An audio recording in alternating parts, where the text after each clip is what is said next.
नमस्कार, आप सभी का इस कार्यक्रम में स्वागत है। डीवाईएसपी ने अपना फर्ज निभाया। वो शख्स अब्दुल सत्तार हमारे बीच बात करने आ रहे हैं। हम जानते हैं कि वो ईमानदारी और वफादारी के लिए कई मेडल ले चुके हैं। मिस्टर अब्दुल सत्तार सर, अपने 32 साल के करियर में कभी इनका ट्रांसफर नहीं किया गया और उनको कभी किसी तरह की पुलिस विभाग से पनिशमेंट नहीं मिली है। इस बात के लिए हमें काफी गर्व है। अब मैं उनको आमंत्रित करती हूँ।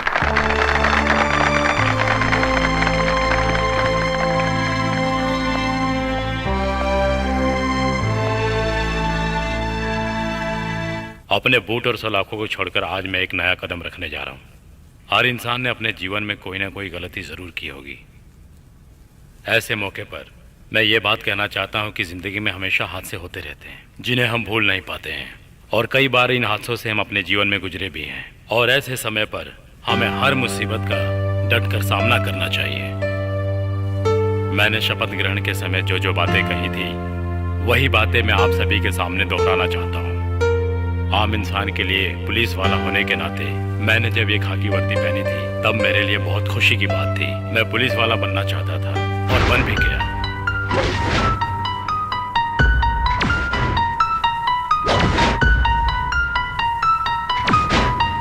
इसलिए मैं आज और हमेशा अपने आप पर गर्व करता रहूंगा। और मैं आप सभी लोगों से बस यही कहना चाहूंगा कि हमेशा अपने ऊपर पूरा भरोसा रखें। Thank you.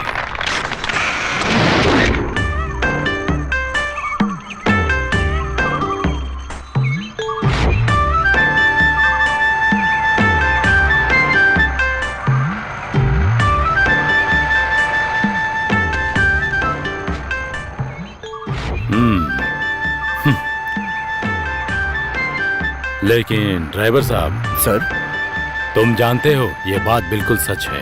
एक बार वर्दी चली गई तो दोबारा नहीं मिलती। जो पुलिस वाला रिटायर हो गया उसको कौन मार सकता है।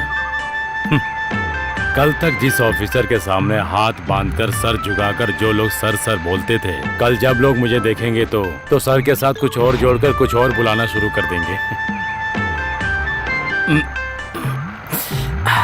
ये तो हर पुलिस वाले के साथ होता है, लेकिन मुझे इस बात से कोई फर्क नहीं पड़ता। जब मैं सर्विस में था तो तब मुझे बहुत गुस्सा आता था। तुम जानते हो ना। क्या बात है सर? जिंदगी में ऐसी कई जिंदगियां हैं जो बेचारे बेवजह मेरे हाथों से मारे गए।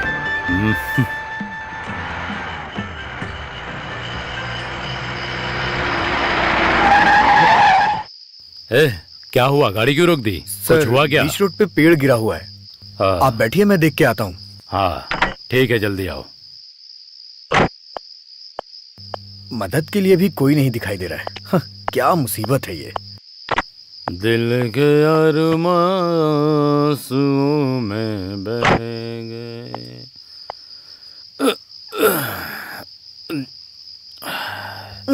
दिल के अरमां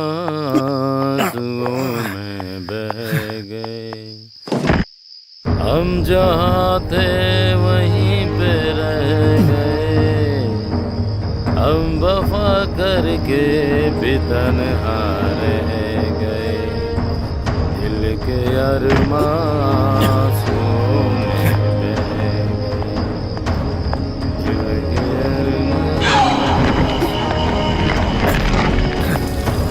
शायद उनका आखिरी पैगाम होगा। शायद उनका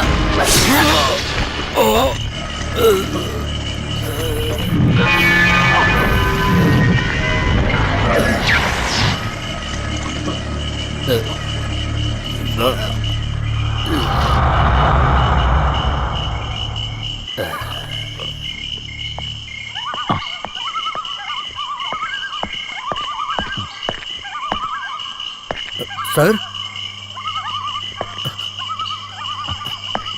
sir,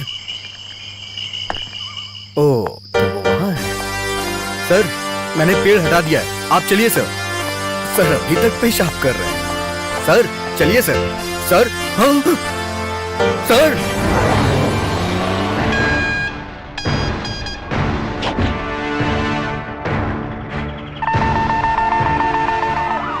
Mic on, Tiger set calling, Tiger set calling, Tiger speaking. Sir बोलिए सर। हाँ, अरविंद सर आ रहे हैं, so be alert. Okay sir. Over. Sir आ रहे हैं।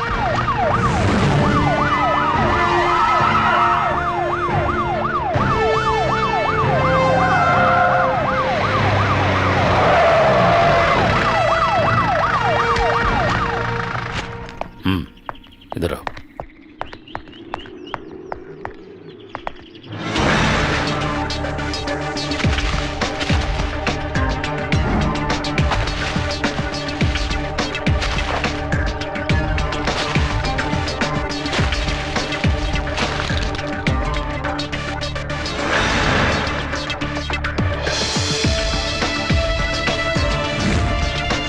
सर,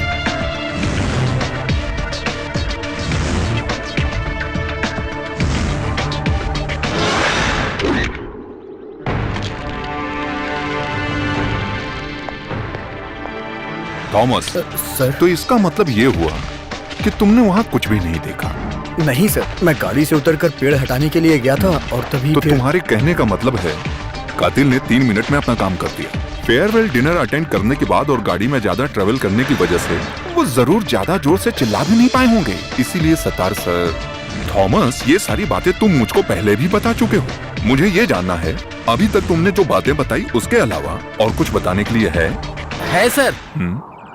ए रास्ता छोड़ो, मुझे आपसे एक बात कहनी है। इस कठोर हत्या के पीछे राष्ट्र को डराने वाले आतंकवादी संगठन का हाथ है। जब मैं सर्विस में था ना सर, तब मैंने एंटी टेररिस्ट स्क्वाड में काम किया था ना सर। नाम क्या है? एंथनी। सच का सामना पत्रिका से। सच का सामना पत्रिका से नहीं, पत्रिका से हो। हाँ, आपने सही कहा। एंथोनी, हाँ। इस हत्या के पीछे राष्ट्र छोड़ो पूरे विश्व का हाथ नहीं है। हाँ। अगर ऐसा हुआ भी है तो उसको ढूंढ कर निकालेंगे। इस बीच में दखलंदाजी करके इस केस को भड़काने की कोशिश की तो जैसा कि तुमने सवाल किया है, जरा उधर तो देखो। सीआई अरविंद बहुत कठोर सर हैं। अगर इन्होंने मारना शुरू किया तो एक भी हड्डी सलामत नहीं रहेगी। नहीं सर, वो सब नहीं चाहिए, पर केस की डिटेल्स तो...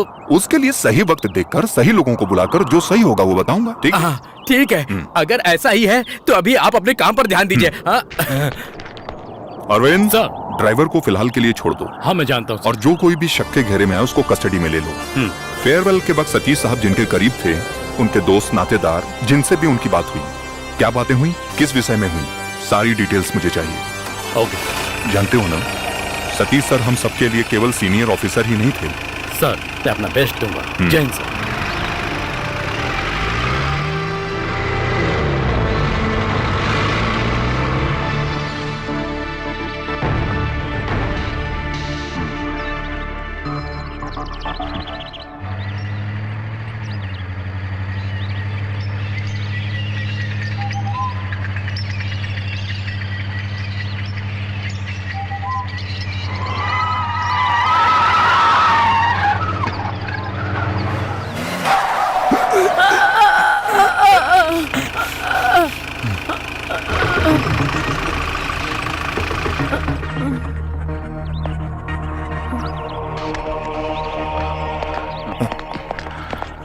आपको चोट तो नहीं लगी? नहीं, चलो अच्छी बात है। कुछ नहीं हुआ, मैं ठीक हूँ बेटा।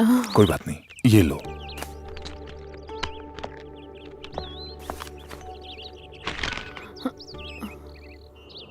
अरे नहीं चाहिए। आप रख लो। नहीं, मुझ पर इल्जाम है कि मेरी वजह से आपको तकलीफ ऐसी कोई हुई। बात नहीं, कोई बड़ा हादसा नहीं हुआ, यही बड़ी बात है। मेरे लिए तो यही बहुत बड़ी खुशी की बात है। मुझे मजबूर मत करो, बिना काम के किसी से पैसे नहीं लेती, इसीलिए ये पैसे मैं तभी लूंगी अगर मैं कुछ काम करूंगी। हाथ देखकर भविष्य बता सकती हूँ। मुझे इन बातों पर विश्वास नहीं है। हाथ की रेखाएं देखकर भूत भविष्य की बातें करना ये सब अफवाहें हैं। ऐसी बातों को नजरअंदाज करना चाहिए। ये तो बेवकूफी है, सरासर बेवकूफी। अरे इस तरह से मजाक मत उड़ाओ। हाथ की लकीरों में हमारी किस्मत होती है, ऐसा शास्त्रों में लिखा है। विद्वान लोगों ने गलत नहीं कहा है।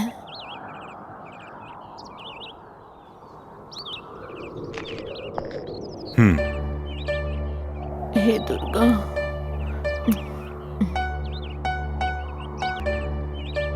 अरे आपकी जिंदगी तो उलझनों से भरी हुई है।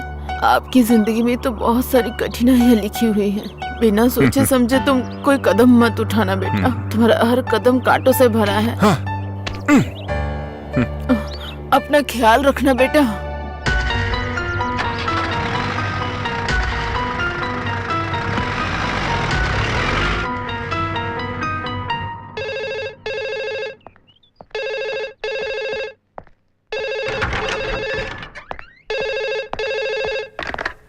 यस। सर, मैं अरविंद बोल रहा हूँ। पिछले कुछ वक्त से रिटायर आईजी राघवन आपके बारे में पूछ रहे थे। राघवन सर? जी सर। क्या बात है? जी वो तो पता नहीं, मुझे लगता है कुछ ना कुछ जरूर गड़बड़ है। मैंने उनकी आवाज से ऐसा महसूस किया है। वो डरे हुए थे। सर, जितना जल्दी हो सके वहाँ जाकर आप देखिए। वो कह रहे थे कि इमरजेंसी है सर।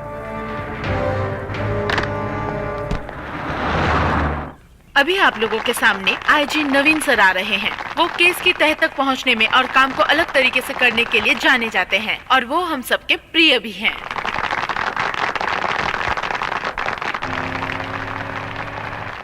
नमस्ते मेरे अपने साथियों।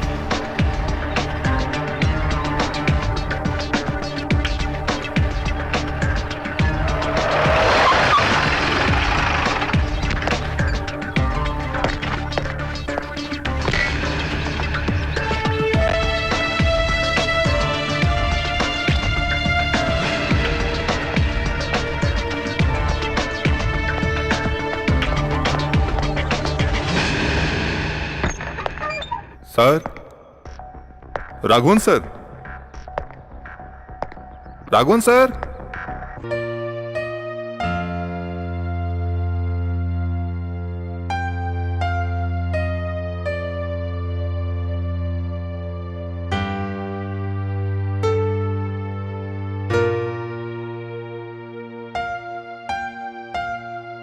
मीरा राघवन मेरी बेटी है। सर, तुम तो जानते हो ना, बीवी के गुजर जाने के बाद जो मैं जिंदगी गुजार रहा हूं वो इसके लिए है। अब तक मैंने उसकी किसी भी ख्वाहिश को अधूरा नहीं रहने दिया। लेकिन अब Siddharth, now she is my problem. आज सुबह से ही ये लापता है। She is missing.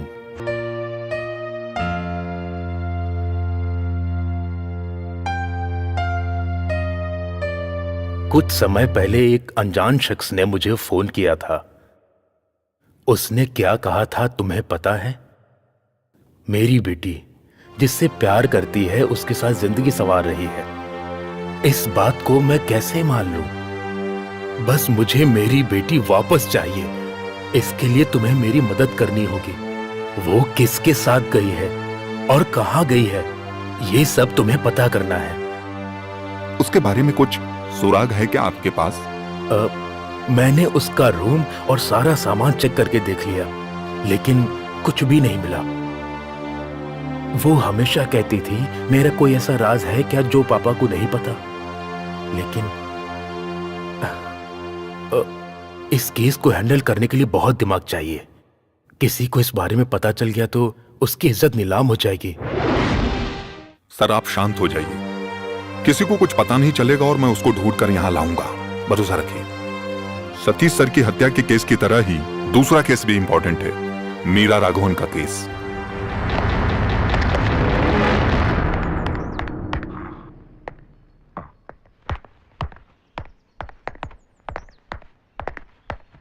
Sir, any information?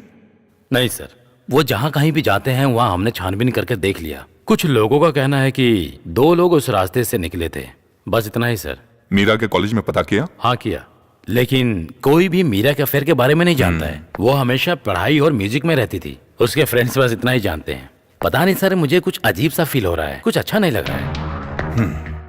मुझे भी। लेकिन अरविंद, जो हर वक्त हिंदुस्तानी संगीत और किताबों में उलझी रहती थी, वो मीरा राघवन, उसके ऊपर हम कोई मुसीबत नहीं आने देंगे। ये मैंने सर से वादा किया है, वो मुझे हर हाल में निभाना है। कई लोगों की जिंदगी के बारे में वो हत्यारा जरूर जानता होगा। कल सुबह होने से पहले हम दिन की शुरुआत के लिए सुप्रभात कहते हैं। ऐसा कुछ सुराग मिल जाए तो बात बन जाए। मेरा दिल ऐसा कह रहा है, ये होगा।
Good morning. मॉर्निंग।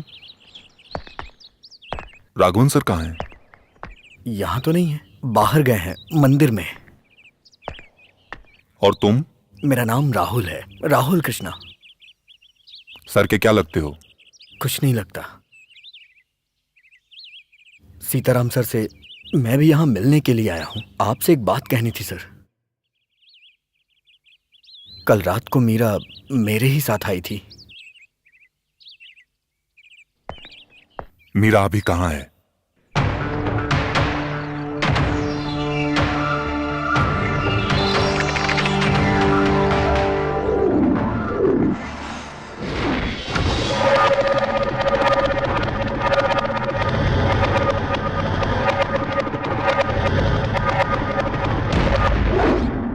हर रोज की तरह उस रोज भी हड़ताल चल रही थी। उस दिन मैंने मीरा को पहली बार देखा था।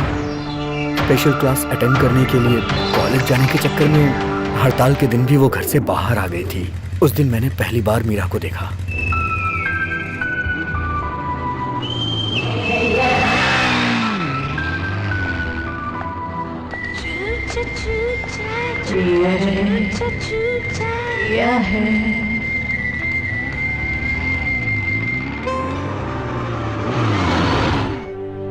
तो फिर ठीक है, मैंने जो कहा तुम वो समझ गए। आज हड़ताल है ये तो तुम जानते ही हो। आज के दिन अगर कोई लिफ्ट मांगता है तो खासकर मेरी जैसी लड़कियों को तो लिफ्ट देनी चाहिए। तुम कोई ब्रिटनी स्पीयर्स हो क्या? रिटायर्ड आईजी राघवन की बेटी को आज तक किसी ने छेड़ने की हिम्मत नहीं की है। टच करना तो दूर की बात। हाँ, वैसे आज हड़ताल है और मुझे कॉलेज जाना है, इसलिए मैं तुम्हें माफ कर देती हूँ। ठीक है ना? जल्दी चलो, 9:30 की क्लास है। चलो नीचे उतरो। क्या? मैंने कहा ना नीचे उतरो। रिटायर आईजी की बेटी हो तो अपने पैरों से चल के जाओगी तो ज्यादा अच्छा रहेगा।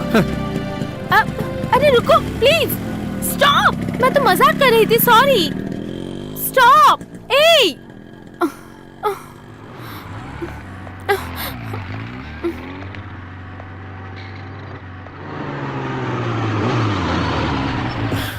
अगर तुमने सॉरी दिल से बोला है तो आके बैठ जाओ। 9:30 की क्लास है ना? अगर मैंने तुम्हें लिफ्ट नहीं दी तो तुम्हारी क्लास छूट जाएगी। Yes, thank you.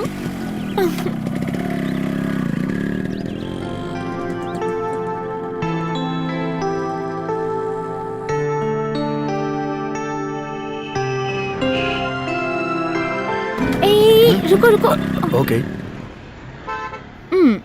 अगर तुम मुझे वहाँ तक बाइक से छोड़ोगे तो लड़कियाँ बातें बनाएंगी। क्यों खामखा उनको बोलने का मौका देना है? Rahul, thanks. It's okay. Thanks lift देने के लिए नहीं बोला है। तो फिर? बाइक चलाते वक्त बीच बीच में ब्रेक लगाकर चांस मारने की कोशिश नहीं की, इसलिए। तुम संस्कारी हो और ऐसे ही लड़कों को लड़कियाँ पसंद करती हैं। बाय।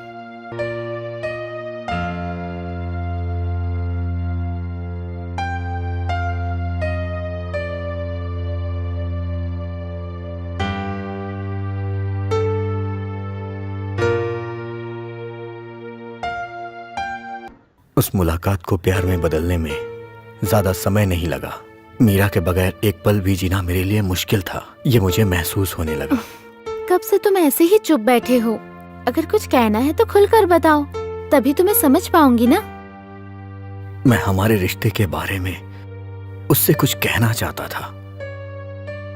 मैं एक अनाथ लड़का हूं और मीरा एक रिटायर आईजी की इकलौती बेटी। हमारे प्यार को उसके पिताजी कभी मंजूरी नहीं देंगे, ये बात मैं अच्छी तरह से जानता था। और अगर कहीं वो हमारे प्यार के बीच में आ गए तो मुझे मीरा को भूलना होगा और ये मुझसे बर्दाश्त नहीं होगा। अगर उसके पिताजी ने एतराज किया तो क्या मीरा फिर भी मेरे साथ चलने को तैयार होगी? यही मैं उससे पूछना चाहता था। आऊंगी, चाहे कुछ भी हो जाए। हम दोनों जुदा नहीं होंगे। मैं सबके सामने कहूंगी तुमसे प्यार करती हूँ।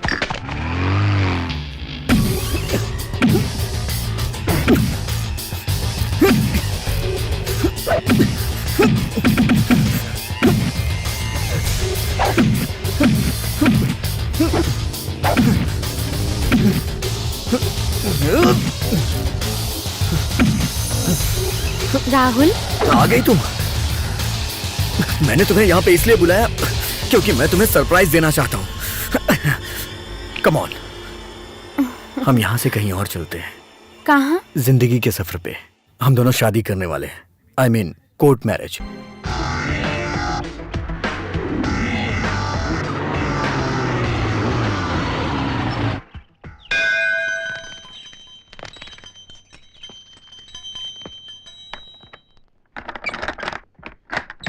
कौन है? मैं राहुल कृष्णा। यहाँ मैंने रूम बुक किया था ना। ओ हाँ, अंदर आओ। कम।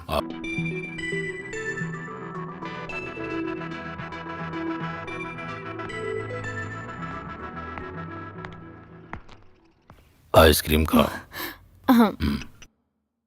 अगर वो वापस नहीं आएगा तो अच्छा रहेगा, है ना? वो लड़का इतना अच्छा नहीं है। दुनिया में उससे भी अच्छे लड़के हैं, तुम्हें मिल सकते हैं। इसका फैसला मैं करूंगी। समझ गया।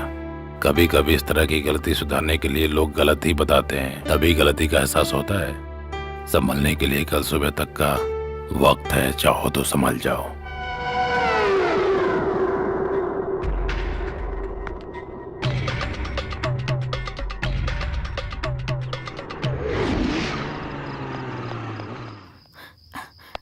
कहाँ थे अब तक राहुल तुम?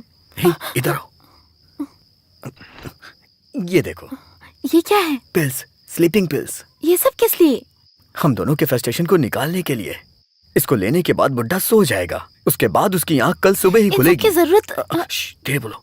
अगर कोई मुसीबत हो गई ऐसा तो? कुछ भी नहीं होगा, मैं सब संभाल लूंगा। तुम आराम से। तुम वापस आ गए क्या? हाँ। जरा इधर आओ। हाँ, मैं तो बस एक स्टडी कॉल करने गया था, अभी आया हूँ। क्या हुआ अंकल?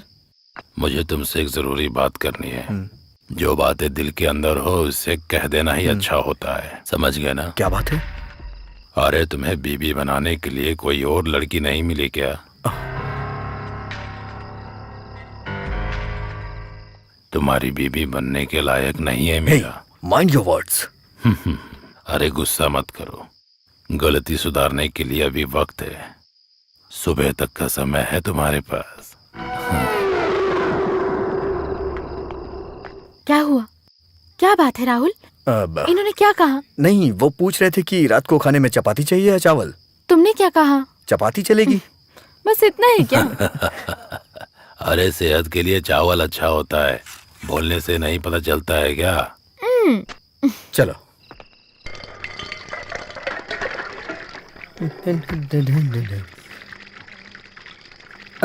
अंकल, मैं कुछ मदद करूं क्या? नहीं, रहने दो।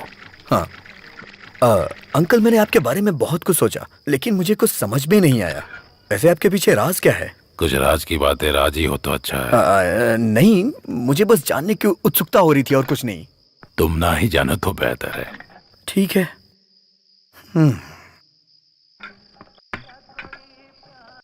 अंकल, ये पपीता ले लेता हूँ मैं। सोने से पहले पपीते का जूस बहुत अच्छा होता है।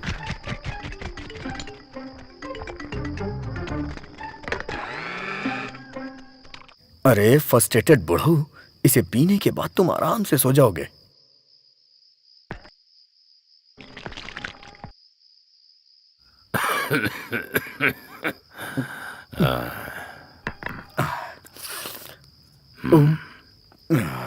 अंकल? नहीं चाहिए। अंकल, इसे मैंने अपने हाथों से बनाया है। कितने प्यार से मैंने आपके लिए बनाया था इसे, और आप इसे पीने से मना कर रहे हैं। पीछे ना, प्लीज।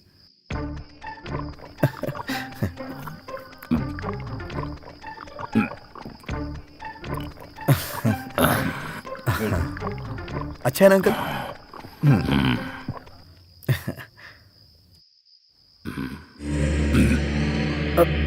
अंकल क्या हुआ अंकल? अंकल क्या हो गया अंकल? चलिए चलिए अंकल आराम से। Thank God. Good night good night good night. अपने पैरों को लंबा करके आराम से सो जाइए। टाटा।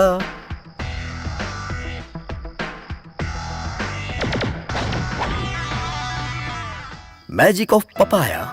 My dear Meera. मीरा मीरा, अरे बुढ़ऊ सो गए? मीरा, हे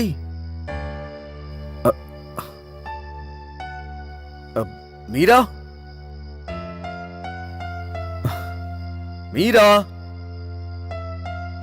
ओह, तो मैडम नहा रही हैं।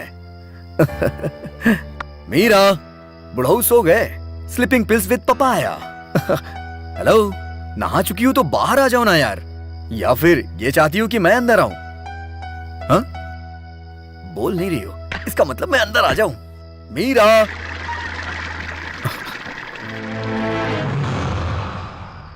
कहां चली गई है?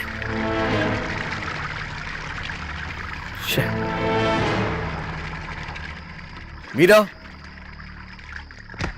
मीरा।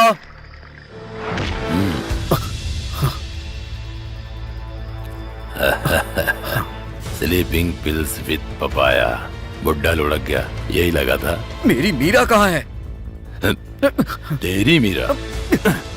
तेरी मीरा? तुम उसे अपनी मीरा कह रहे हो? रिटायर आईजी की बेटी तुम्हारी मीरा कब से बन गई? हाँ, अब वो मेरी मीरा है, वो मेरी कस्टडी में रहने वाली मेरी मीरा है। मैं तुम्हें जान से मार दूंगा। बताओ मेरी मीरा कहाँ है? शंकर नारायण के सामने ये होशियारी नहीं चलेगी। मेरी बात तुम ध्यान से सुनो। अब तुम्हें मेरे लिए काम करना होगा, तभी मीरा मिलेगी। तेरी तो नहीं तो मैं उसे जान से मार डालूंगा। मैं तुझे पहले ही बता चुका हूँ कि तेरी चालाकी मेरे सामने नहीं चलेगी। राघवन जैसे बाप को धोखा देकर आई है मीरा, वो मेरे हाथों ही मरेगी। नहीं नहीं, उसे कुछ मत करना। बताइए मुझे क्या करना है, बताइए। खत्म करना है। रुक्मणी नाम की औरत को तुम्हें जान से मारना होगा। तुम्हें दुखी होने की कोई जरूरत नहीं है, तुम्हें उसे मारना होगा, क्योंकि उस औरत ने मुझे धोखा दिया था। मेरी सारी कमाई लूटने के बाद मुझे बर्बाद करने वाली मेरी बीवी है। रुक्मणी की जान लो या मीरा की जान दो, किसको जिंदा रहना है इसका फैसला तुम करो। नहीं, मुझे मेरी मीरा चाहिए, मैं उसके लिए कुछ भी कर सकता हूँ। अच्छा फैसला है। ये मेरी बीबी रुक्मणी का पता है, डावरी पार्क, हाउस नंबर 9। बाकी इसमें पढ़ लेना। बाहर जाने के बाद तुम्हारे दिमाग में कई रास्ते दिखाई देंगे। उन रास्तों पर बिल्कुल ध्यान मत देना। अगर ध्यान दिया तो समझ लेना मीरा मेरी कस्टडी में है।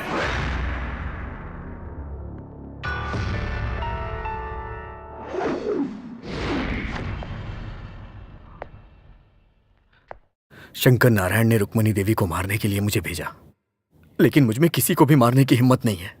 लेकिन मेरी मीरा, सब मेरी वजह से हुआ है। मैं खुद को कभी माफ नहीं कर पाऊंगा। मैं इसके हल निकालने के बारे में सोच रहा था, तो मैंने ये सोचा कि मैं ये सारी बातें आईजी सर को बता दूं, और मैंने उन्हें सब बता दिया। मेरी बातें सुनकर वो मंदिर में मन्नत मांगने गए हैं। इन सब में अब भगवान क्या कर सकता है सर? हमें मीरा को बचाना होगा। मुझे आपकी मदद की जरूरत है सर, नहीं तो वो मीरा को मार डालेगा।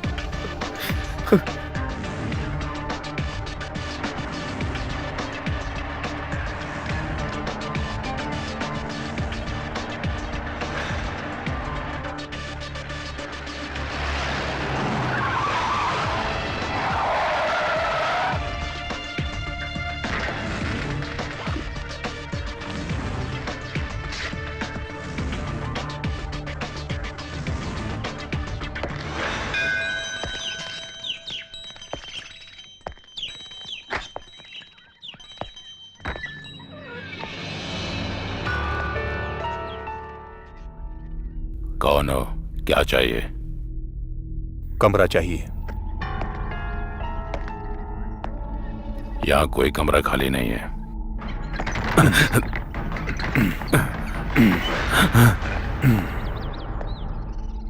मैं यहाँ रुकने के लिए आया हूँ और रुक कर ही जाऊंगा। मुझे बस वो कमरा चाहिए। माफ कीजिए सर, उस कमरे में आदमी है। चलो चाबी निकालो। मुझे कुछ मत करिए सर, मैं चाबी देता हूँ।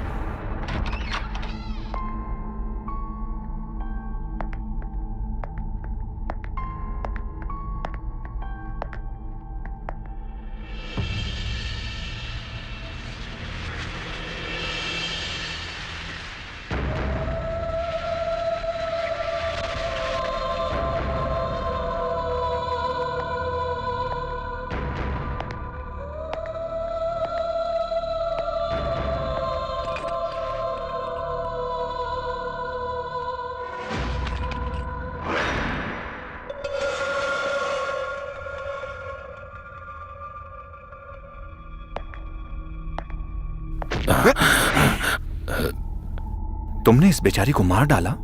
नहीं सर, मैंने इसको नहीं मारा सर। मैं सब कुछ पता करके ही यहाँ पर आया हूँ। यहाँ पर जो कुछ भी हुआ है वो राहुल ने मुझे बता दिया है। नहीं, उसने आपको सच नहीं बताया होगा सर, उसने आपसे झूठ बोला होगा, सरासर झूठ। आप मेरी बात समझने की कोशिश कीजिए सर। सच क्या है मैं आपको बताता हूँ सर। जीने के लिए जब मेरे पास कोई रास्ता नहीं था, तब मैंने इस गेस्ट हाउस को बनाने का फैसला किया था। यहाँ पर अक्सर जितने भी टूरिस्ट आते हैं, मौज मस्ती के लिए आते हैं, वो एक दिन रहकर चले जाते हैं। लेकिन जब ये दोनों आए थे तब इनमें ऐसी कोई चीज नहीं थी। उस लड़के को देखकर मुझे कुछ गड़बड़ लगा। यहाँ लोग शांति के लिए आते हैं या फिर अपने दिल की इच्छा को पूरी करने के लिए आते हैं।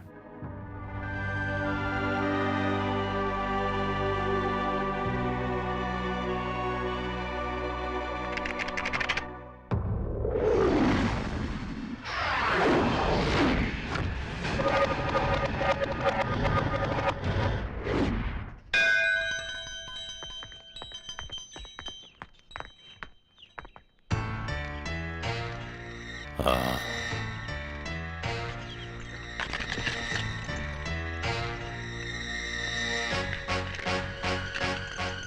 थैंक्स। वो रूम है। चलो। तुमने एक ही रूम बुक किया क्या? हाँ, काफी नहीं है क्या? नहीं, हम साथ में एक रूम में तब रहेंगे जब हमारी शादी हो जाएगी। तब तक तुम अपने कमरे में और मैं अपने कमरे में। Okay uncle? मुझे दूसरा रूम चाहिए। हाँ देता हूँ ना, ये लो तुम्हारा वो कमरा है, ठीक है? Thank you uncle, bye. आपने उसे चाबी क्यों दी? मैंने उसे कुछ प्लान करके यहाँ बुलाया था ना। सारा खेल बिगाड़ दिया आपने। सॉरी। हाँ, सॉरी। सॉरी।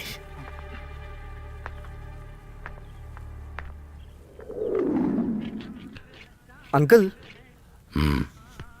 मैं और मीरा दिखने में कैसे लगते हैं? पिछले जन्म में हमारा कोई बंधन जरूर होगा शायद। वैसे दिखने में तो वो मेरे लायक नहीं है। अगर मैं थोड़ी कोशिश और कर लूं ना तो मैं उससे अच्छी लड़की आराम से पटा सकता हूं। आप क्या कहते हैं?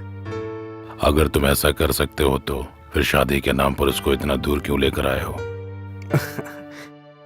इसके पीछे एक वजह है अंकल, जो आप धीरे धीरे समझ जाएंगे। लेकिन अभी हमारे बीच ऐसी कोई रुकावट नहीं है, मैं जानता हूं। कोई भी फैसला लेने के लिए कल सुबह तक का समय है ना? कल सुबह तक का समय है। Thank you.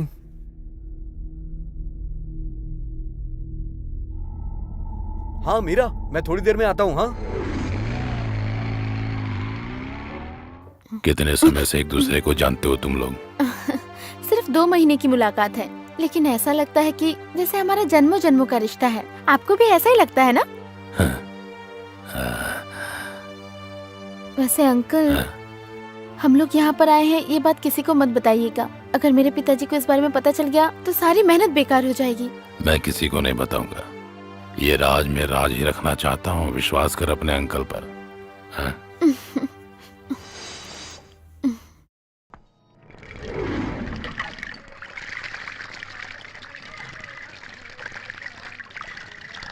अंकल, मैं सोने की कोशिश कर रहा हूँ। हाँ तो? लेकिन मुझे नींद नहीं आ रही। कल शादी की टेंशन है।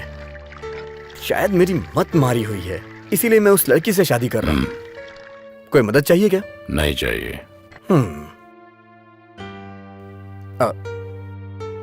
अंकल, ये पपीता ले जाऊं क्या? रात में सोने से पहले पपीते का जूस पीना चाहिए। मुझे उसके बर्ताव से उस पर शक होने लगा था।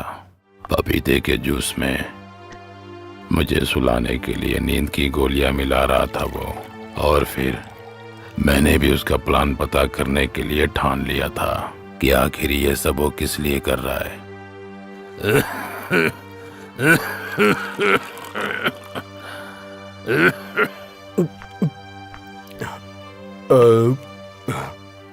ये लीजिए अंकल।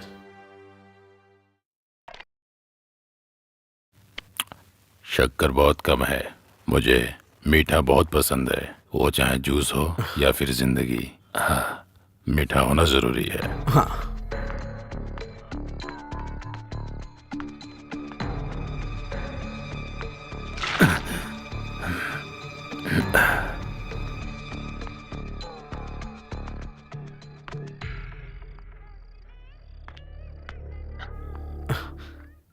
ये लो, मेरे सर में दर्द हो रहा है, मैं थोड़ा सोने जा रहा हूँ।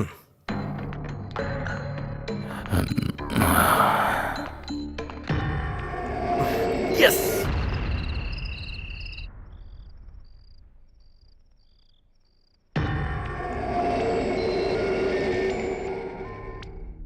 Bye. Good night uncle.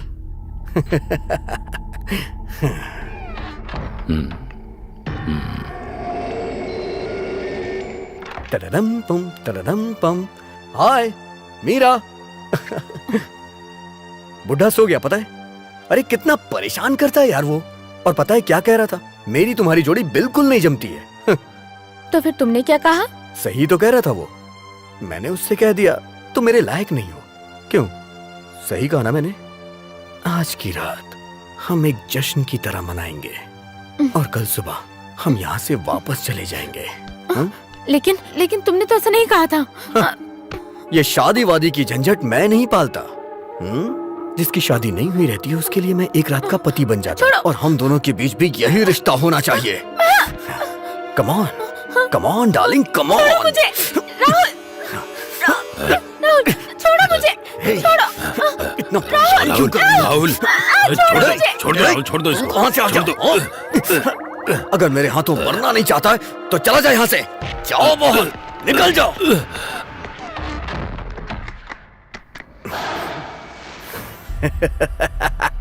Rahul please, Rahul please मुझे छोड़ दो। राहुल, इस बच्ची के साथ ऐसा मत करो। दरवाजा खोलो राहुल, दरवाजा खोलो, खोलो राहुल। राहुल,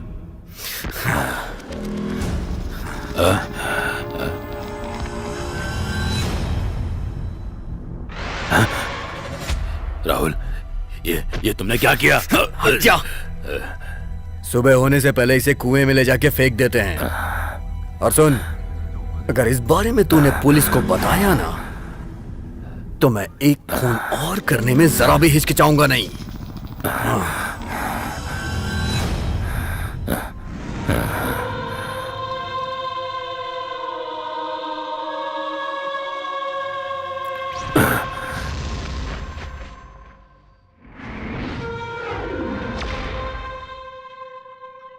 अगर उसका सामना करने के लिए मेरे साथ अगर कोई होता तो आज वो लड़की जिंदा होती। आखिर मैं अकेला क्या कर सकता था? तुम्हारी बनावटी बातों को सुनकर मैं भावुक होकर यहाँ से खाली हाथ जाने के लिए नहीं आया हूँ। अमन ग्लोबल स्ट्रीट में जो औरत रहती है रुक्मणी देवी, वो तुम्हारी बीवी है। तुम उसको मारने के लिए राहुल कृष्ण को मजबूर कर रहे थे। उसने तुम्हारी बात मानने से इनकार किया तो तुमने मीरा को मार दिया। इसलिए मीरा की हत्या में केवल तुम्हारा हाथ है। बीवी और मेरी, लेकिन मैंने अभी तक तो शादी ही नहीं की। फिर भला क्यों मैं उसको मारने के लिए किसी को मजबूर करूंगा सर? किसी को भी मारने के लिए 1000 रुपये काफी है। कोई भी ये काम आसानी से कर देगा सर। आप उसकी बातों में आकर उसे बचा रहे हो सर। अरविंद, इससे एड्रेस ले लो सर। और जाकर छानबीन करो कि रुक्मणी नाम की औरत उस पते पर रहती भी है कि ओके नहीं। सर। जल्दी जाओ, क्विक।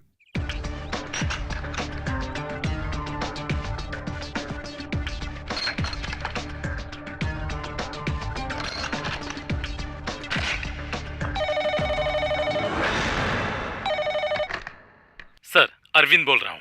यस अरविंद, पता चला? सर, अमन गोयल स्ट्रीट में मैंने छानबीन की। रुक्मणी नाम का जो एड्रेस है वो गलत है, एकदम फेक है सर। हमें कोई उलझा रहा है sir. Okay.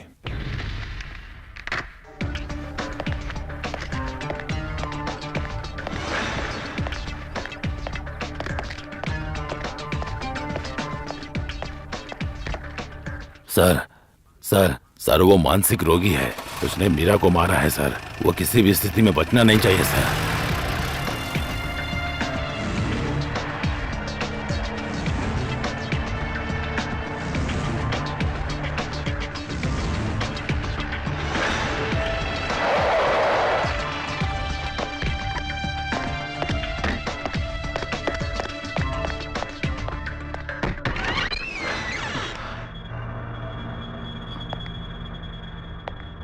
Rahul, Raghavan sir,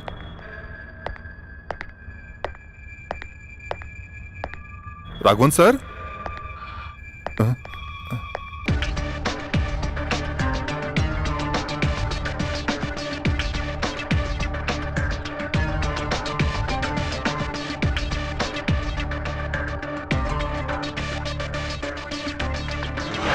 impression media में फर्स्ट रैंक लाने वाला वो इंजीनियरिंग का स्टूडेंट है। इतने दिनों तक वो यहीं पर था, जहां कोई किसी को सहारा नहीं देता, यहां उसे प्यार और सहारा दोनों मिला। फिर इसका दिल इतना कठोर कैसे हुआ कि वो किसी की जान ही ले लेगा? अगर आज की बात करें तो आशिक को उसका प्यार ना मिलने पर इस तरह के बहुत से हादसे होते हैं सर। लेकिन इस केस में मीरा और राहुल एक दूसरे से प्यार करते थे, और इतना ही नहीं, दोनों अपनी मर्जी से गेस्ट हाउस में गए थे सर। वही तो, शंकर नारायण के मुताबिक राहुल मीरा को ना पसंद करता था और ना प्यार।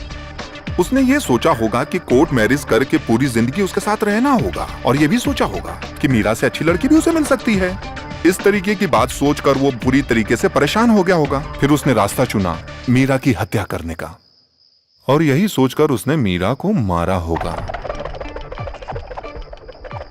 मीरा के इस केस को थोड़ी देर के लिए साइड में रखने तो उसे राघवन सर को मारने की क्या जरूरत थी, और वो भी घर के अंदर घुसकर। जैसा कि शंकर नारायण ने बताया था कि वो मानसिक रोगी है, शायद यही वजह हो सकती है। मैं इस पर विश्वास नहीं करता, क्योंकि हत्या और उसकी जगह दोनों आपस में, मेरे हिसाब से आपस में मिल नहीं खा रहे। दोनों हत्याओं के पीछे तीसरी कोई मजबूत वजह है। वो क्या वजह हो सकती है सर?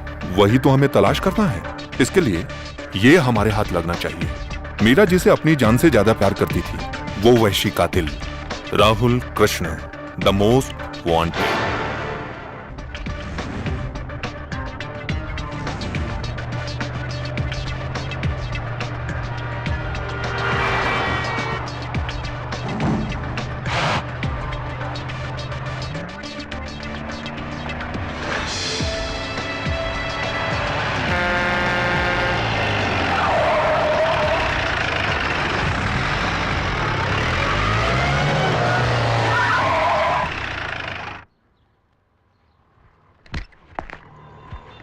मैंने जैसा कहा था वैसा ही करना, ठीक है बेटा? ठीक है। हाँ। लो। अरे, लेकिन तुम तो इन पर विश्वास नहीं करते। आज क्या हो गया? एक मुसीबत है, मुझे लग रहा है। अच्छा बताओ, मेरे हाथ की रेखाएं भविष्य के बारे में क्या कहती हैं? हे भगवान, अच्छा देखती हूँ। तुम पर सवाल उठ रहे हैं।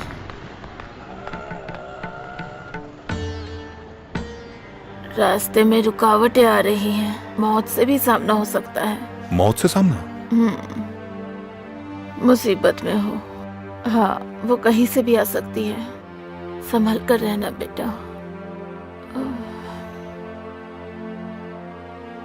सब ठीक हो जाएगा।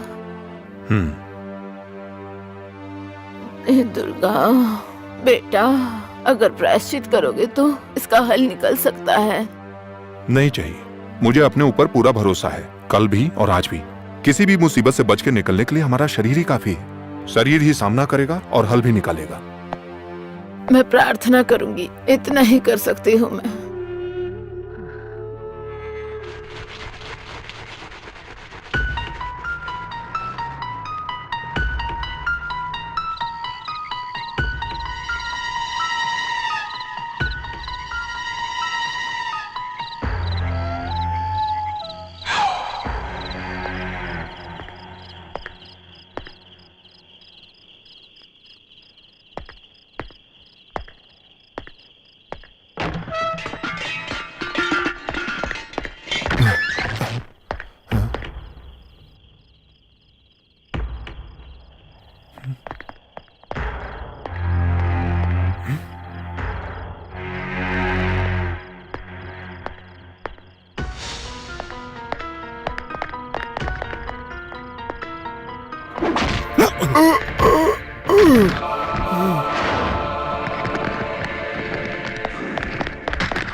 कौन हो? किससे मिलना है? मुझे अर्जेंटली एसपी सर हाँ से हेलो मिलना है। जी, आप गेस्ट हाउस ही है। इस हिसाब से मिलकर नहीं, मुझे इस जरूर हादसे के बारे में मीडिया को कोई न्यूज नहीं देना, ऐसा बड़े साहब ने कहा है। मिलने दीजिए प्लीज। नहीं, ऐसा करने से मुसीबत बढ़ सकती है। अगर आपको इस केस के बारे में डिटेल चाहिए तो सिद्धार्थ सर से बात करो। मुझे एक सर बार busy मिलने है। दीजिए सर अंदर प्लीज। बिजी, आपसे नहीं मिल सकते। कांस्टेबल कौन है ये? पता नहीं सर, कौन है ये? क्या चाहिए? I am Sophia. हाँ। सोफिया हसन। क्या हुआ? मुझे इस केस के बारे में बात करनी है। परमिशन क्या है? नहीं है। बिना परमिशन के आप एसपी सर से नहीं मिल सकती हो। अभी जाओ, बाद में आना। मुझे उनसे मिलना है बस, मैं और कुछ नहीं जानती। अरे एक बार बोल रहा तो समझ नहीं आ रहा क्या तुम्हें? सर, ये लड़की आपसे मिलना चाहती है। आने दो। Okay sir.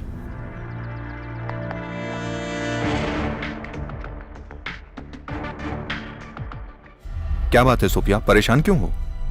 राहुल कृष्णा ने कोई गलती नहीं की है सर। वो किसी का खून नहीं कर सकता। मैं उसे बचपन से जानती हूँ, हम दोनों ने साथ में पढ़ाई की है। आप मेरी बात का यकीन कीजिए। अच्छा, तो इसी वजह से उसने कल रात को सर को जान से मारने की कोशिश की थी? इतना ही नहीं, उसने सारा गुनाह भी कबूल कर लिया है। कबूल कर लिया? हाँ। मुझे बिल्कुल भी यकीन नहीं है। इसमें जरूर कोई ना कोई गड़बड़ है सर। राहुल को बचा लीजिए सर, वो बेगुनाह है।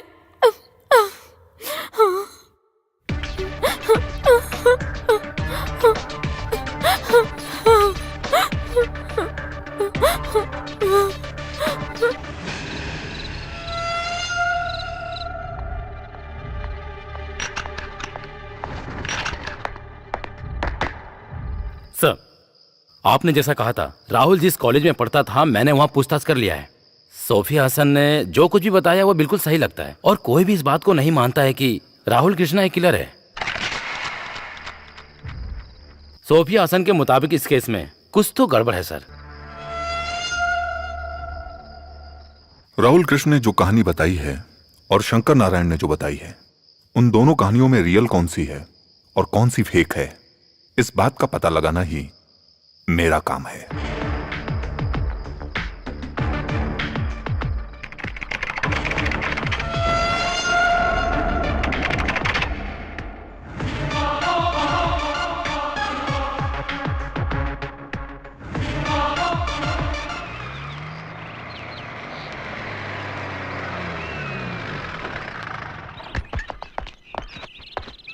सर मुजरिम मिला क्या?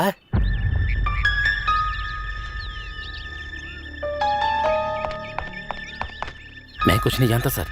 इस केस के सारा डिटेल अपने आजी वर्गीस सर को बताने से पहले आप यहाँ आ रहे हो, ये बात उनको पता चल गई है सर। आखिरकार तुम आ ही गए एंथोनी। कोनी का किसी भी नेता से ताल्लुक नहीं है। सर आप अभी तक उस बात से नाराज हो? मैं तो बस यूं ही मजाक में नहीं, जानबूझ के किया। इस केस को उलझाने के लिए कुछ तो जाल बिछाकर रखा है। राहुल कृष्ण ने जो मर्डर किया है उसकी इन्वेस्टिगेशन मैं कर रहा हूँ। ये बात ऑफिस वाले ही जानते हैं। उस केस के बारे में ही जाने के लिए आए हो ना? बहुत दिलचस्पी ले रहे हो उस केस में तुम एंथोनी?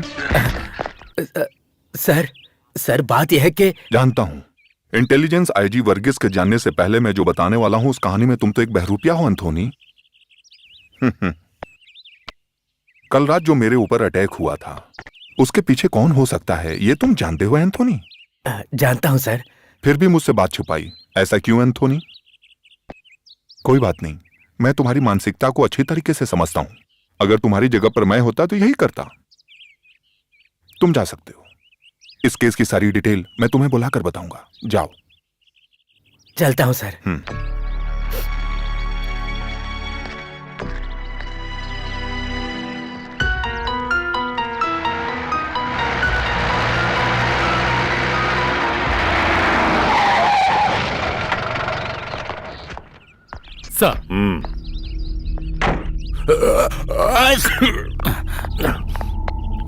Morning sir. तुम ये सब अच्छा कर लेते हो, इस जगह के अलावा कोई और जगह पसंद नहीं आई?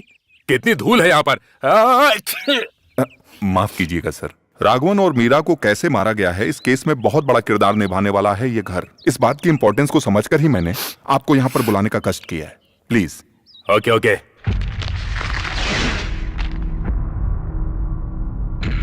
राहुल कृष्ण, ये कहानी इसी ने शुरू की थी। अनाथ आश्रम में रहने वाले इस राहुल की जिंदगी में आखिर क्या हुआ था वो सब इसमें लिखा है।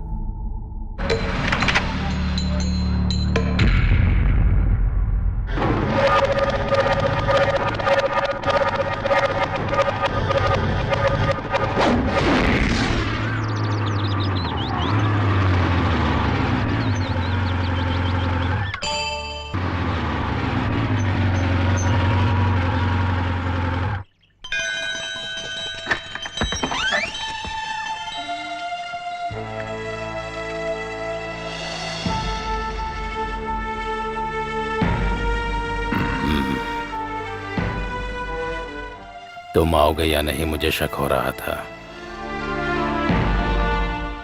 जब अपना खून बुलाए तो आने से मना नहीं कर सकते ना, है ना?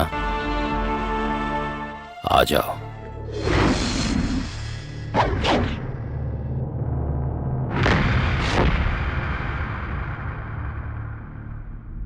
इस बूट को पहचानते हो? तुम्हारे बाप का था।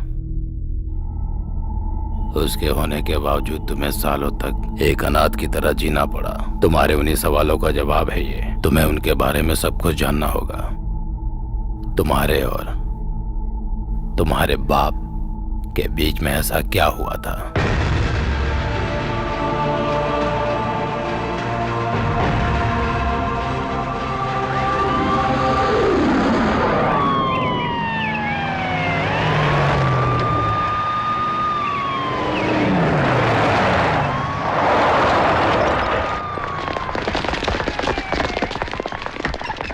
कोई है क्या घर में?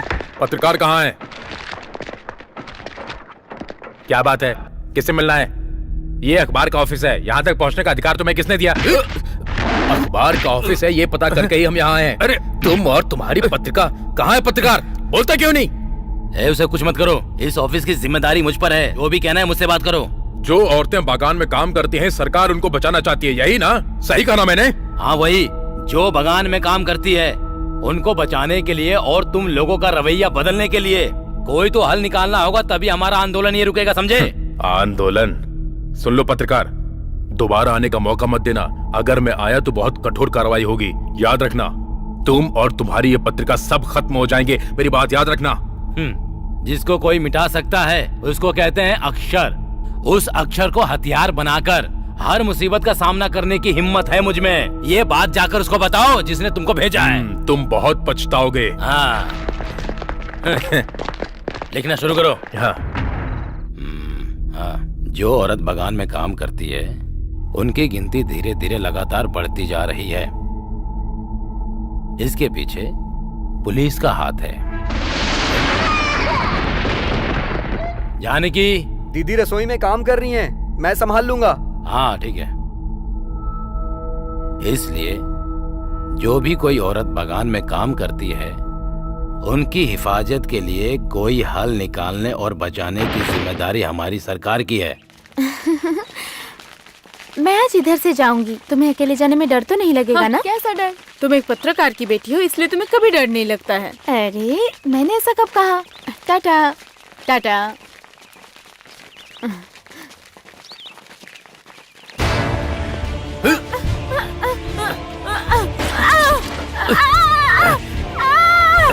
चल छोड़ो, अरे गायत्री, छोड़ो इसे, छोड़ो। अरे अरे ऐसा मत करो। आप बहुत लिखता है ना? चल। अरे छोड़ो, प्लीज प्लीज उसे छोड़ दो। छोड़ो गायत्री।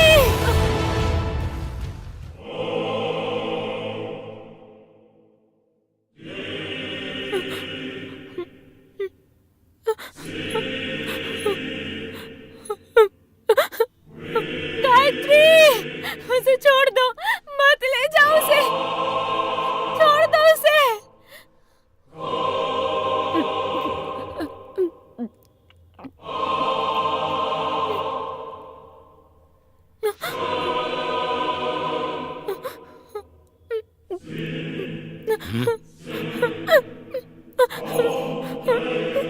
भाई छोड़ दो ये सब, हमें ये सब क्यों करना है? पता नहीं अब क्या होगा।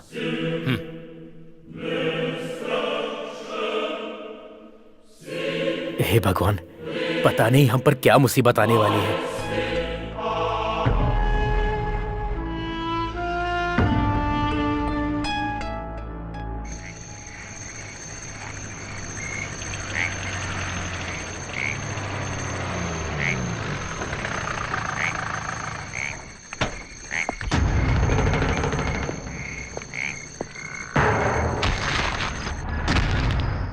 किसी को इस बारे में कुछ पता नहीं चलना चाहिए, इसलिए रिपोर्टर्स को यहाँ पर बुलाया है। हमारे खिलाफ जनता को भड़काने का ये एक षड्यंत्र है। अगर हमने जल्द कोई रास्ता नहीं निकाला तो हम पर मुसीबत आएगी। जानते हो ना, ये सब पेड़ काटने वाले हैं। ये सारे लोग कोई भी कदम उठाने से पहले कुछ भी नहीं सोचने वाले हैं। उन्हें हम फांसी पर लटका देंगे।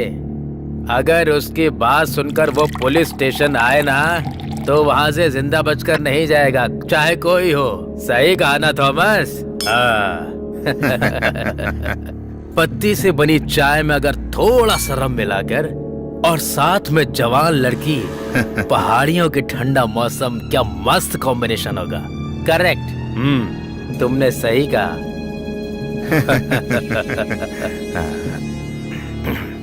तुम बिंदास रहो, इस केस को हम सुलझा लेंगे।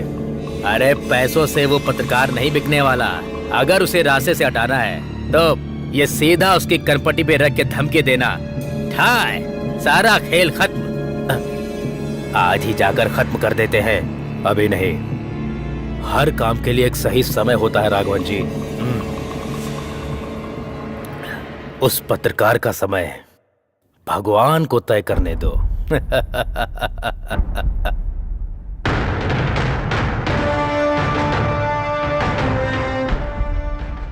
आकाशवाणी के मुख्य समाचार। हम सभी राष्ट्र के लोगों को हर तरह की मुसीबत का सामना करना पड़ता है। भारत और पाकिस्तान के बीच तनाव बढ़ता ही जा रहा है। दोनों देशों के बीच जो शांति प्रस्ताव रखा गया था, इस तनाव के चलते उसे रद्द कर दिया गया है। दोनों देशों के बीच युद्ध होने की संभावना है, ऐसा देश के बड़े बड़े नेताओं का कहना है। राष्ट्रपति द्वारा लिखित किताब में धारा 352 को समझाया गया है। उसके बारे में अपोजिशन पार्टी का कहना है कि इस कानूनी धारा में कोई कमी है और इस विवाद को लेते हुए देश के बड़े बड़े नेताओं के बीच इस मुद्दे पर बहस जारी है। अब देखना यह है कि दोनों देशों के बीच युद्ध होता है या नहीं।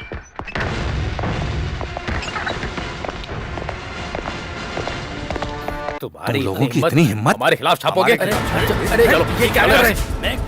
चलो निकलो यहाँ से। अरे मार क्यों रहे हैं? इसका बहुत बुरा अंजाम होगा। देखो ये क्या नहीं कर रहे? अरे छोड़ दिए। थॉमस सर, मार मार कर इन सबकी हड्डी पसली तोड़ दो। तो तू हमारे खिलाफ कोर्ट में गवाही देगी। क्या नाम है तेरा? छोड़ दो उसे। वैसे भी जवान लड़कियों के नाम में आखिर क्या रखा है? जिसमें रखा है वो जबान बंद रखेगी तो काम आसानी से हो जाएगा। अपनी जुबान को बंद रखो, हमारा काम होने दो। सतीश, इस लड़के को ले चलो। चल इधर। छोड़ दो उसे, छोड़ दो। राघवन, सबको खत्म करके आ जाओ। पिताजी,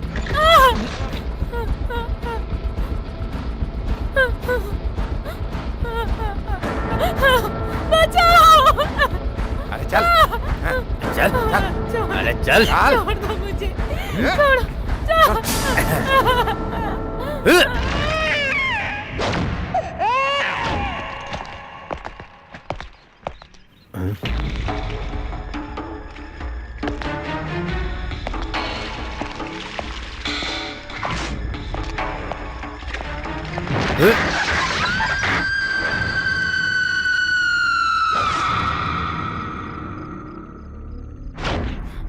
मेरा साथी इस केस की पूछताछ करने के लिए आएगा। अगर उस दिन तुमने गवाही दी तो हाँ? अरे बोल जरा, गवाही देगी क्या? दूंगी, मैं गवाही दूंगी। मैं तुम तीनों के खिलाफ गवाही दूंगी।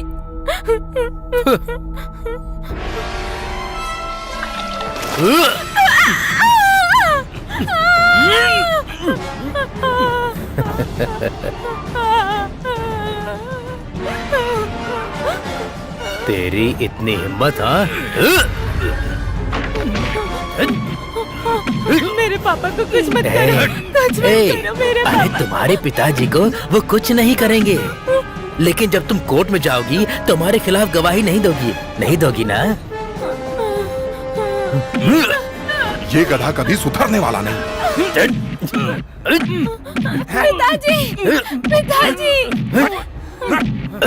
कावका हमारे बारे में उल्टा सीधा छाप कर हमारे गुस्से का शिकार हो गए। हम तुम्हें जिंदा नहीं छोड़ेंगे। मत पुलिस की ताकत है। गवाही देगा।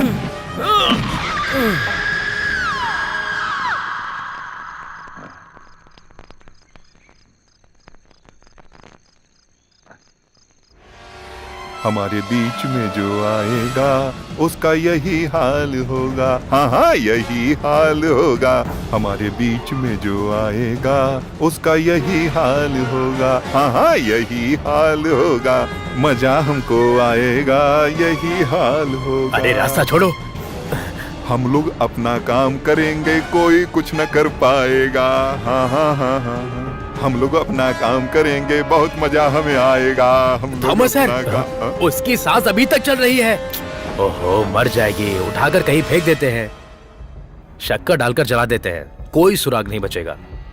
कोमल के साथ भी हमने यही किया था ना, तुम्हें याद है ना? जब मुझे होश आया तो मैंने देखा कि मेरी जिंदगी पूरी तरह तबाह हो चुकी है।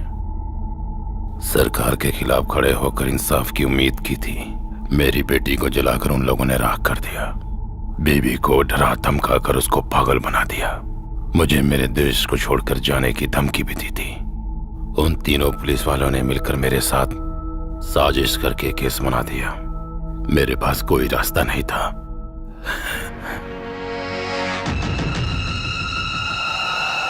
कोई पुख्ता सबूत न होने की वजह से वो लोग कोर्ट से बच गए थे। उन तीनों ने अपने जाल में फंसा दिया और मुझे फिर जेल जाना पड़ा। मुझसे मिलने के लिए जेल में एंथोनी आया था। तब मैंने उससे एक ही बात कही थी कि जब मैं जेल से सजा काट कर बाहर आऊंगा तो जिसने हमारे साथ ये सब किया उनसे हम तीनों मिलकर बदला लेंगे। उस वक्त मदद के लिए तुम मेरे साथ रहना। एंथोनी ने मुझसे वादा भी किया था। तुम्हारे हाथ में खत रखकर उसी ने तुम्हें उस अनाथ आश्रम में भेजा था।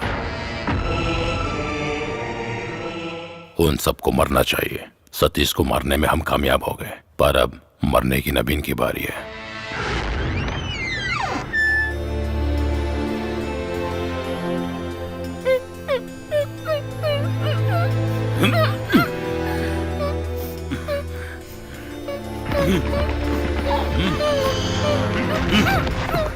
कौन है ये नवीन की बेटी है। लात मारो इसे। इसके चेहरे पे लात मारो तुम। नवीन जिस बेटी को अपनी जान से ज्यादा प्यार करता है, ये जो सर पे निशान देख रहे हो ना, यही निशान इसके चेहरे पर भी होना चाहिए। ये देखकर नवीन को चोट पहुंचेगी। मारो इसे। पिताजी, इसकी कोई गलती नहीं है। इसे सजा देना मुझे ठीक नहीं लग रहा है। तुम्हारी दीदी ने कौन सी गलती की थी? मैंने अपनी बेटी की चीख जिन कानों से सुनी है, उन्हीं कानों से इस लड़की की चीख सुनना चाहता हूँ मैं। चीख सुनना चाहता हूँ मैं। लेकिन पापा, छोड़ो। चाहिए, ऐसा मत करिए। उठो तुम, उठो। जाओ, भाग जाओ यहाँ से, जाओ।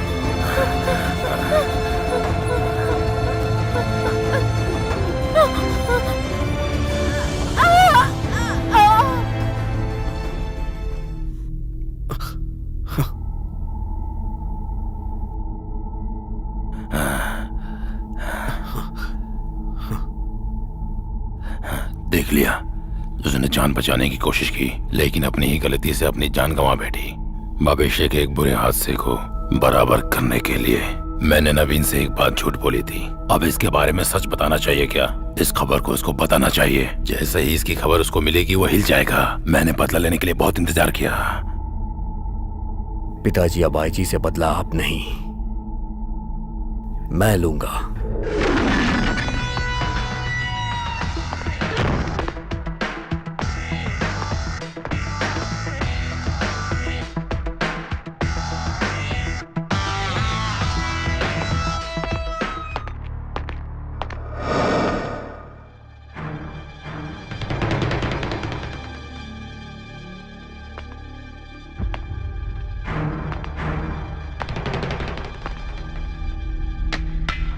कौन है?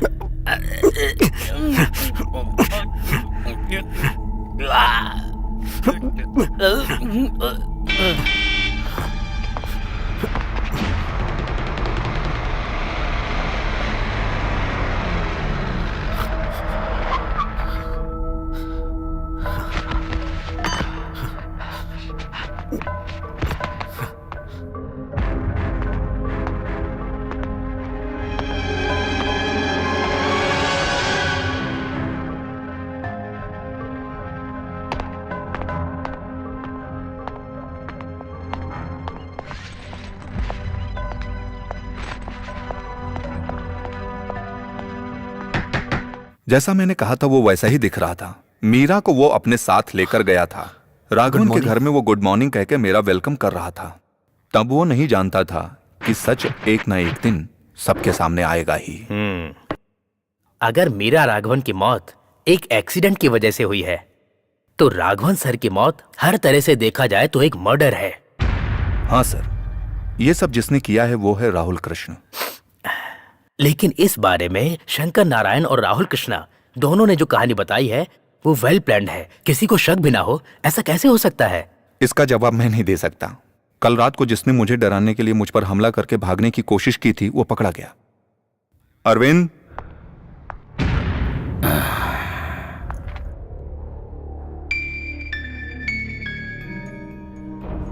बताओ, कैसे तुम दोनों बाप बेटे ने मिलकर इस कहानी को यकीन करने लायक बनाया है? राघवर और नवीन के घर से जैसे ही एसपी बाहर आए थे, मेरे बेटे ने मुझे खबर कर दी थी। एसपी से बचने के लिए मैंने एक और कहानी तैयार की ताकि मैं बच सकूं, लेकिन आप बहुत होशियार निकले। मेरे बेटे ने जो पहला हमला किया था, उसके बाद मैंने जो हमला किया उसमें आप बच गए और मेरा प्लान फेल हो गया। इस केस को आपने सॉल्व कर दिया, लेकिन ये मत समझना कि सब कुछ यहीं पर खत्म हो गया। मेरा बेटा अभी भी बाहर है। मेरा अपना खून वो किसी को नहीं छोड़ेगा। आप उस थॉमस की मौत को नहीं रोक सकते मिस्टर सिद्धार्थ, उसे मरना ही होगा। Take him. मेरे और मेरे परिवार का सर्वनाश किया है उसने। मेरी बेटी को मार डाला, मेरी जिंदगी को तबाह कर दिया। उसको मरना होगा। अगर आपके अंदर जमीर है तो उसकी मौत के बीच में मत आओ। मत आना, मत आना।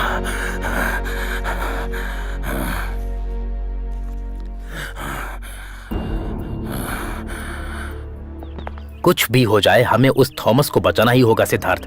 वो केवल मेरा सीनियर ही नहीं, मेरा फैमिली मेंबर भी है। सर, जिनकी मौत हुई है, अब्दुल, सतीश और राघवन सर, वो हमारे सीनियर थे सर। लेकिन अपने पोजीशन का गलत फायदा उठाकर सरकारी वर्दी में रहकर जो भी गलत काम उन्होंने किया है, उसको ध्यान में रखते हुए अभी जो मेरा माइंड कहता है, अगर मैं पुलिस के नजरिए को छोड़कर आम आदमी के नजरिए से देखूं तो मेरे हिसाब से मीरा को छोड़कर बाकी सभी इस केस में सजा के हकदार हैं सर। आप जिसको बचाने की बात कर रहे हैं, थॉमस सेबास्टिन, वो भी सजा का हकदार है सर। तुम्हारी भावनाओं को मैं समझ सकता हूँ, लेकिन हमारे भी कुछ फर्ज होते हैं सिद्धार्थ। राहुल कृष्णा को अरेस्ट करना होगा। It is not a request, it's an order.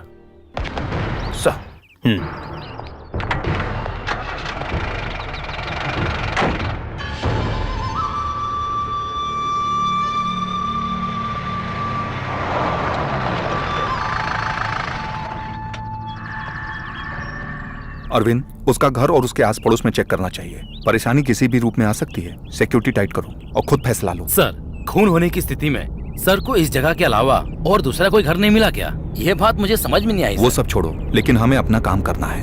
Hello sir, CI Arvind, he will protect you. Protection. IG Varghese के सामने तुमने जो भी बोला है वो सब मैं जानता हूँ।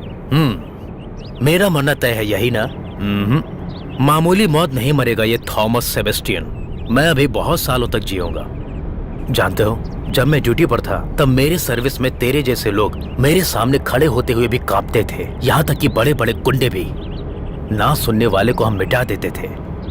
बगान में एक ही नहीं, बहुत सारी आइटम्स थी इस थॉमस सेबेस्टियन के हाथों में। मैंने सुना है सर, उस लड़की के साथ आपने जो बार बार अत्याचार किया, इस वजह से आज आपकी हिफाजत के लिए हमको इस तरह से खड़ा रहना पड़ रहा है। एक कहावत है, जब मौत अपने इर्द गिर्द मंडरा रही हो तो उस समय अच्छी बातें सोचनी चाहिए। इससे कम से कम अगला जन्म तो सुख का मिलेगा। बस यही ख्याल रखें, यही बचा सकता है आपको। Arvind, take good care. Sir,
thank you Siddharth.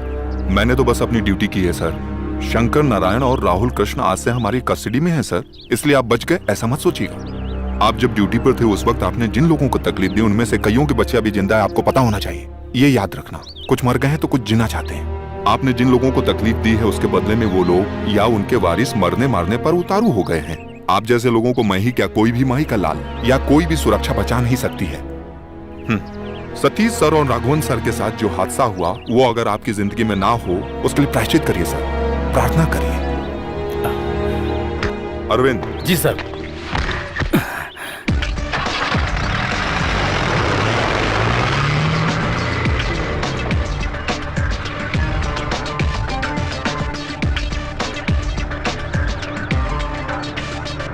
Stop.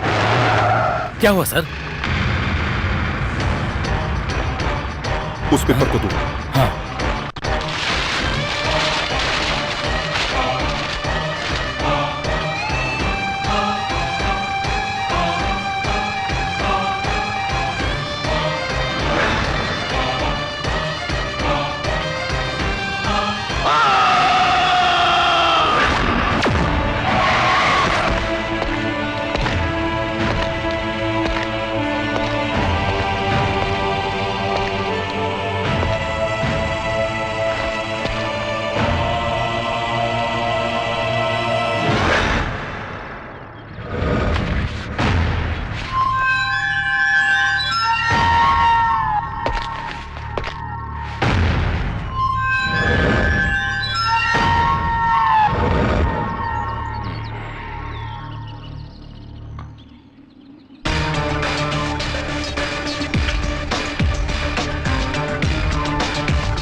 हे दुर्गा।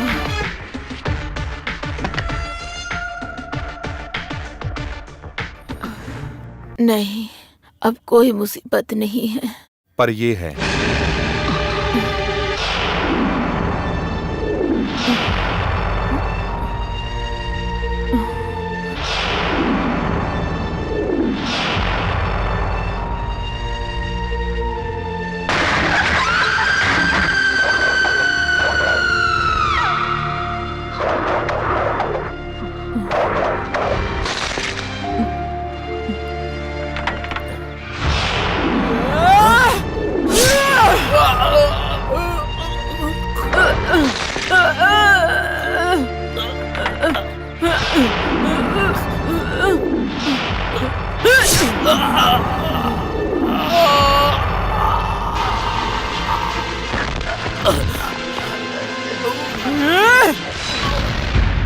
ये मेरी बदकिस्मती ही है जो ये लॉकेट वहां गिर गया था। अगर लॉकेट नहीं मिलता फिर भी मैं तुमको ढूंढते हुए यहाँ आ जाता। जब कभी भी कहीं भी कोई घटना घटती है तो कोई ना कोई सुराग मिलता ही है। ये प्रकृति का नियम है।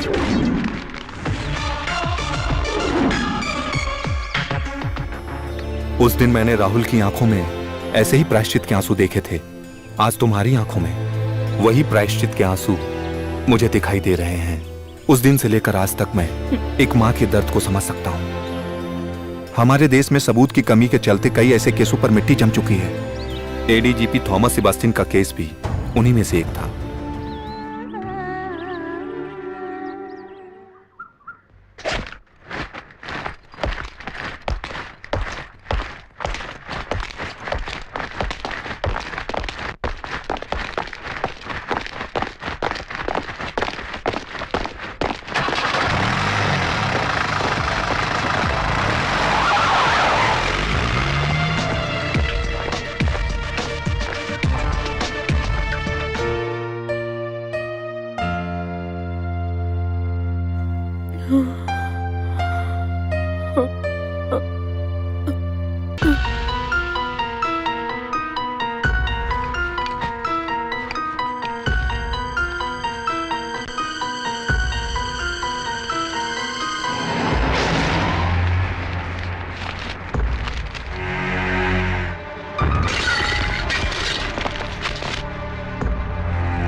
जब ऐसा कानून चल रहा था तो कई लोग अत्याचार के शिकार हुए थे।